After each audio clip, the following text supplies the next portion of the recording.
আসসালামু আলাইকুম। আমি ডাক্তার মোহাম্মদ আকিব জাবেদ রাফি, কনসালটেন্ট নাক কান গলা ও হেড নেক সার্জারি বিভাগ। তো আজকে একটি কমন বিষয় নিয়ে আলোচনা করব, সেটি হলো ডেভিয়েটেড নেজাল সেপ্টাম বা নাকের হাড় বাঁকা, যেটাকে আমরা মেডিকেল ভাষায় ডিএনএস বলে থাকি। সাধারণত নাকের হাড় বাঁকা থাকলে কি কি সমস্যা হয়ে থাকে? তো নাকের হাড় বাঁকা থাকলে সাধারণত দেখা যায় যে অনেক সময় নাক বন্ধ হয়ে থাকে, এক পাশের নাক বন্ধ হয়ে থাকে। তারপর দেখা যায় যে অপর পাশের নাক বেশি ফাংশন করার কারণে অপর পাশের নাকে যে মাংসটা এটাও বেড়ে থাকে।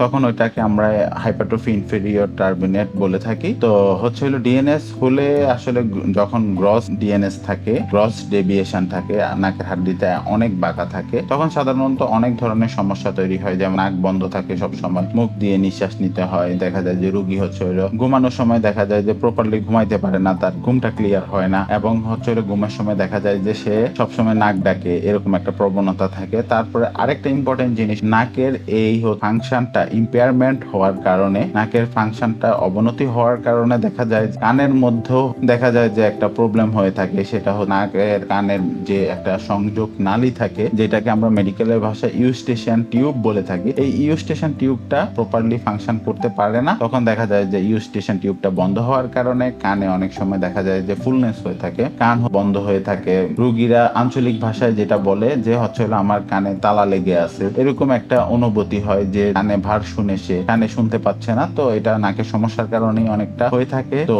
এই ডিএনএস হইলে, গ্রস ডেভিয়েশন হইলে আমরা কি করব? আসলে ডিএনএস এর মেইন এবং প্রধান ট্রিটমেন্টই হলো অপারেশন। এটাতে সাধারণত ওষুধের মাধ্যমে তো আর হাড় বাঁকা সহজে সোজা হবে না। আপনার যে প্রাকৃতিক সোজা হওয়ার হাড় বাঁকাটা, এটা ওষুধ দিয়ে আপনি সোজা করতে পারবেন না। এটাতে আসলে একটা সময় অপারেশনে যেতে হবে গ্রস ডেভিয়েশন থাকলে। আর মাইল্ড ডেভিয়েশন থাকলে, কোনো সিমটম না থাকলে, নাকের ক্ষেত্রে যে জিনিসটা বলা হয়, আপনার যদি কোনো সিমটম না থাকে, নো সিমটম নো ট্রিটমেন্ট, কোনো ট্রিটমেন্টের প্রয়োজন হবে না। যদি আপনার সিমটম থাকে, নাক বন্ধ থাকে, নাক ডাকেন, তারপরে হলো কান এরকম ফুলনেস হয়ে থাকে, সেক্ষেত্রে আপনাকে অবশ্যই এটাকে অপারেশনের মাধ্যমে ঠিক করতে হবে। তো এই জিনিসগুলো আমরা এখন বর্তমানে অত্যাধুনিক ভাবে করে থাকি, অনেকে ক্যামেরার মাধ্যমে অপারেশন করে থাকে।